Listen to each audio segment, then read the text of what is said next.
Hello neighbor, this is Curt with eTrailer, and today we're going to be taking a look at the Rhino-Rack Sportz roof rack, and we're going to see how it fits and how it installs on our 2023 GMC Sierra 2500.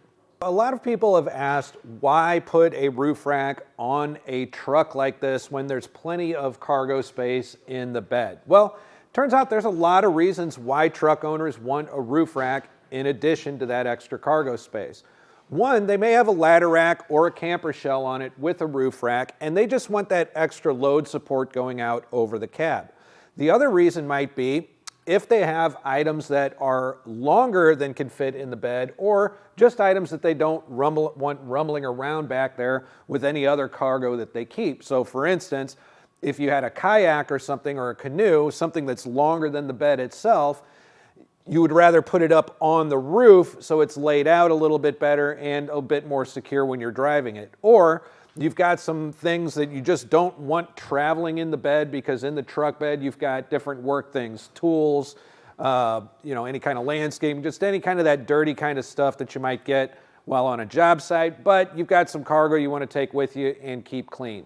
All of these are reasons why people would have a roof rack on their truck.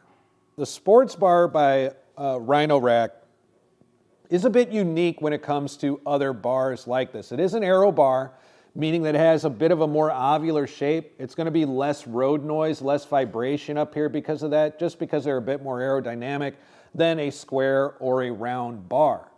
It also has this open slot up here at the top. And now if you're familiar with roof racks, you're probably thinking, well, that's going to cause a lot of whistling as I'm going down the road, but Rhino Rack has designed these along with these two weather strips up at the top that have these kind of grooves going through them. These are built in a way that air, rather than going just completely across that open gap, it's going to make it hop over that gap completely, so you're not going to get any of that whistling that you might expect. These bars are going to have a 165-pound capacity. However, it is always a good idea to double check your owner's manual and see what your rooftop capacity is. Whatever number is lower, that's going to be the max load that you'll be able to carry up on your roof. There is 59 inches of total bar space on each bar for you to utilize, along with a few inches of overhang, so it does give you the possibility of mounting two things side by side and utilizing that overhang for another clamp or another T-slot accessory that you could use through this gap right here. Now, we'll show you in a moment how these get installed. And when you install them, there are very specific places that Rhino Rack asked us to place our bars. So with that placement, we're going to go ahead and take a measurement of our crossbar spread, which is going to come out to 31.5 inches. And for me, that's almost a perfect crossbar spread. Most rooftop accessories require a spread between 25 and 35 inches. So being right at that 31.5 inch mark is just about perfect as far as I'm concerned. The other thing that we're going to be taking a look at is how much height is this going to add to the truck? And if we take a measurement here, overall height total is going to be an extra 4.25 inches. So if you're concerned with clearance up on the roof, remember to add that 4.5 inches to your total vehicle height. And make sure that you do the same, adding it to whatever the height is of your accessory, so that you'll know if you're coming up on anything like a low-hanging garage, branches, bridge, anything like that, just to make sure you're going to be able to get underneath that safely. The other thing we'll take a look at is clearance under our bar, which is going to come to about 3 inches, more than enough room to get those clamp-mounted accessories around it. Now, I had mentioned a moment before that we're going to show you how to install these. It's a pretty simple process. The only tool that you're going to need to provide for yourself is going to be a tape measure. So follow along. We'll show you exactly how we got these on the roof of our Sierra today. We'll begin installation with our tower assembly. Now, pay attention to your instructions. There is a QR code that is going to be vehicle specific to give you the correct measurements and to make sure that you have the right foot pads on the right tower. Now, the foot pads have a little stamp at the bottom. You'll see M700 on two of your foot pads. You'll see M699 on two others. 699 is going to go on your driver's side. Now, that's for both the front bar and the rear bar. 700 is going to be on your passenger side. So we're going to assemble our passenger side tower. So we're going to take our tower, and the first thing I'm going to want to do is grab one of my keys, and we're going to get the cover off of it. So for that, I'm just going to unlock it, and it'll kind of swivel open like a door, and we'll get that set aside. Then I'm going to take this plastic bottom off. It's just held on by a clip. I'm going to pop that off of my tower just like that. And the reason that I'm doing that is just it's a lot easier to mount these rubber pads on here if it's detached from the tower. Now, on my pad here, you'll see a little arrow. That's going to be facing the outside of the tower. The way that your rubber foot pad is going to go onto it is this larger cavity right here needs to be to the outside as well. So have the arrow facing the side with that cavity. Then we're just going to go ahead and we're going to compress it down into place. And it's a really good idea to just double check all the way around, make sure it's seated in all the way. These have fooled me more than once. Press it down on the table if you need to. And once you get it on there firmly, you can go ahead and reattach it onto these two little bars right here. Next thing I'm going to do is take one of my clamps. Now the clamps aren't specific to front bar, back bar, or the side, so whichever clamp you grab, go ahead and take this bolt, and we're going to completely take this bolt out.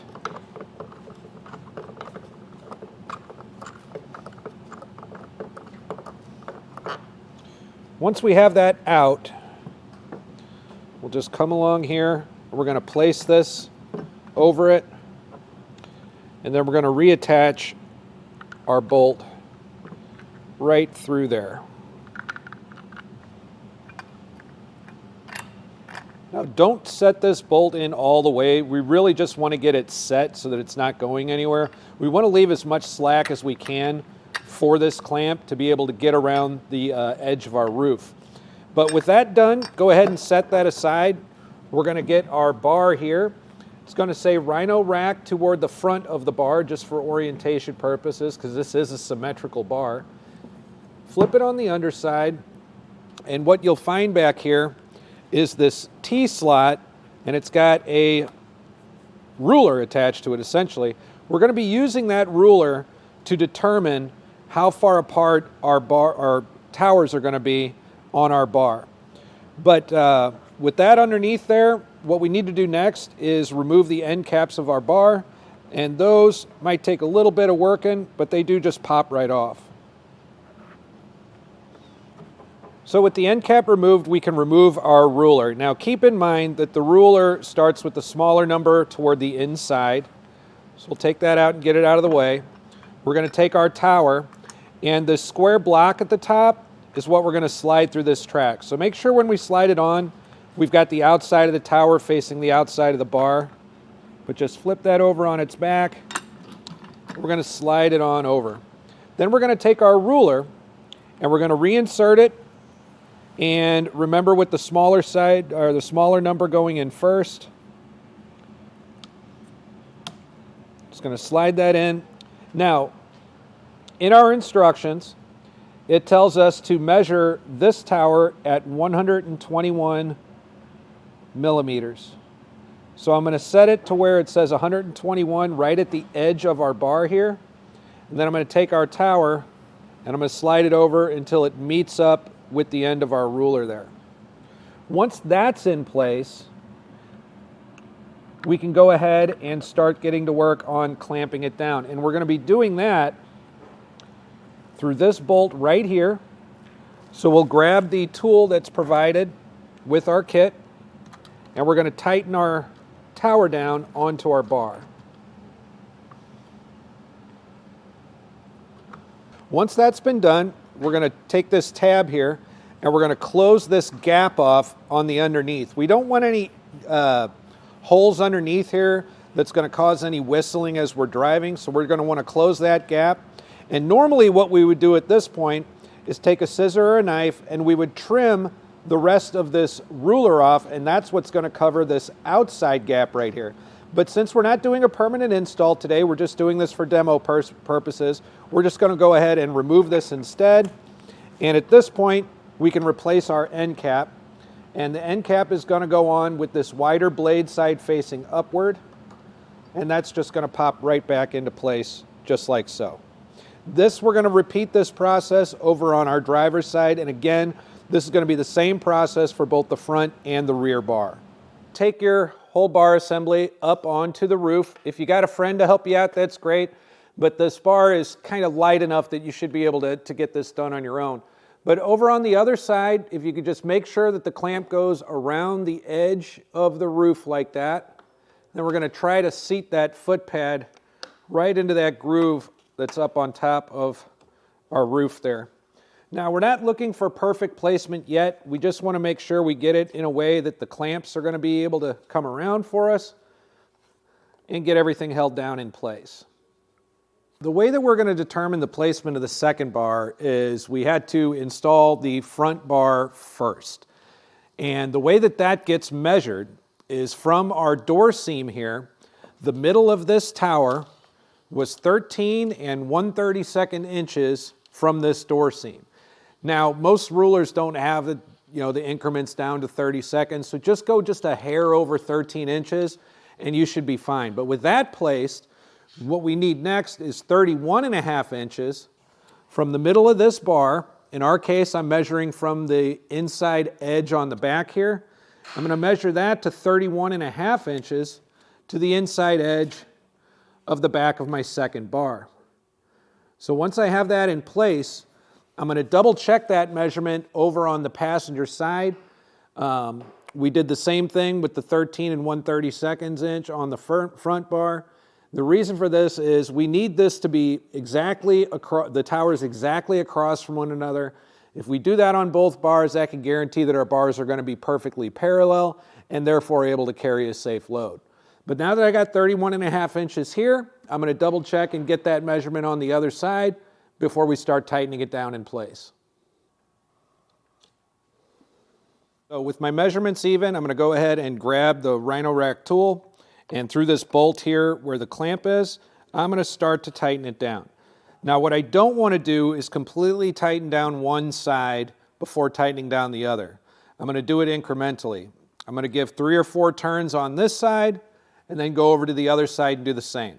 And I'm going to do that back and forth and get an even tightening until it's tightened all the way. We don't want to tighten down one side all the way because it pulls on this clamp and that could pop our other side out of place. So it is important to kind of incrementally go back and forth and keep tightening it down. And once you get it tightened down all the way, just as a last resort, go ahead and reach up, give it a good shake. Bar's not going anywhere, towers aren't going anywhere. Car is moving itself when I shake it, so we're on there really solid. But the last step to our installation is going to go ahead and take our tower cover, and it's going to go in through these 2 tabs on the left here. And then, like I said earlier, it kind of just swings shut on us like a door. And then we'll lock it down with our included key. And that's really it for the installation. Not too difficult. You just really want to make sure you use that QR code that comes in your foot clamp kit. That's going to give you the measurements for your specific vehicle in order to get your bars placed correctly. So that's a look at the Rhino-Rack Sportz Roof Rack on our 2023 GMC Sierra 2500.